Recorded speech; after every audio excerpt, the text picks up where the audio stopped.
Professeur Didier Raoult, une épidémie de coronavirus fait l'actualité en Chine. Doit-on craindre quelque chose? Vous savez, c'est un monde de fous. Moi, ce qui se passe, le fait que des gens soient morts de coronavirus en Chine, vous savez, je ne me sens pas tellement concerné. Pour vous dire la vérité, nous, on estime qu'il y a probablement 6 à 7 morts par les coronavirus qui circulent en Europe à Marseille par an. Comme on soigne à peu près 1% de la population, ça veut dire qu'il y en a probablement 600 par an qui sont morts en France. Personne n'en parle. Là, on vient d'avoir une réunion sur le virus respiratoire syncytial qui tue en moyenne depuis quelques années 19 personnes par an, ce qui veut dire qu'il y a probablement 1900 personnes qui en meurent par an en France, dont personne ne parle. Et donc c'est vrai que le monde est devenu complètement fou.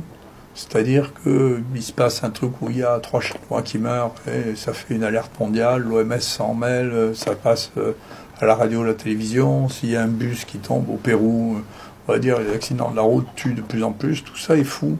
C'est-à-dire qu'il n'y a plus aucune lucidité, et alors en particulier pour les maladies infectieuses, parce que les maladies infectieuses sont des maladies d'écosystème, c'est des maladies écologiques, les maladies infectieuses, c'est-à-dire que vous n'avez pas les mêmes maladies dans la zone intertropicale humide, vous n'avez pas les mêmes maladies s'il y a des moustiques ou s'il n'y en a pas, s'il n'y a pas de moustiques. Pendant l'hiver, vous n'avez pas, les maladies transmises par les moustiques sont des maladies d'importation qui peuvent donner quelques cas secondaires, mais qui ne s'implantent pas si vous ne touchez pas le sang des gens qui sont morts de Ebola.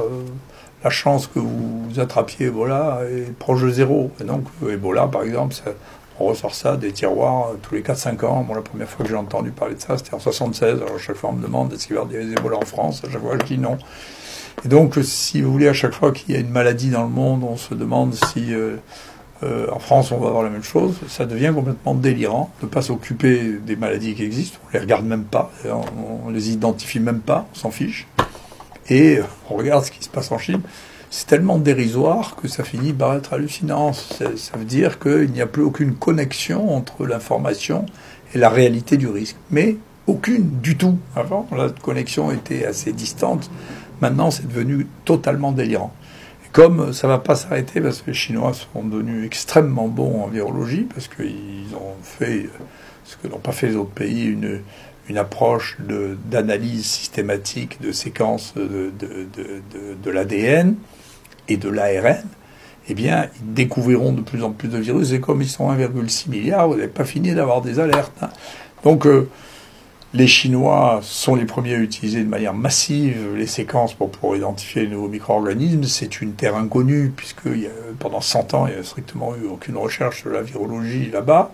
Et donc maintenant, ils séquencent tout, et vous n'avez pas fini d'avoir des informations sur la recherche chinoise. D'ailleurs, un des débuts de la grande dérive de l'OMS a été quand il y a eu une Chinoise spécialiste de la grippe aviaire qui est arrivée à la tête de l'OMS et qui a essayé de persuader le monde entier que la grippe aviaire, pour laquelle il y avait eu des cas chinois, était devenue, attrapée auprès des oiseaux, était devenue une maladie interhumaine, si vous voulez, qui allait décimer la population, qui a été amplifiée, tout le monde est devenu fou, c'est sorti dans Nature, dans un truc, et les gens en France et en Europe publiaient des livres en disant on va mourir par millions, tout ça est juste du délire. Voilà. Si, je sais pas, les gens n'ont pas de quoi s'occuper, alors on cherchait en Chine de quoi avoir peur, parce qu'ils n'arrivent pas à regarder ce dont ils pourraient avoir peur en restant en France. Voilà, c'est pas sérieux.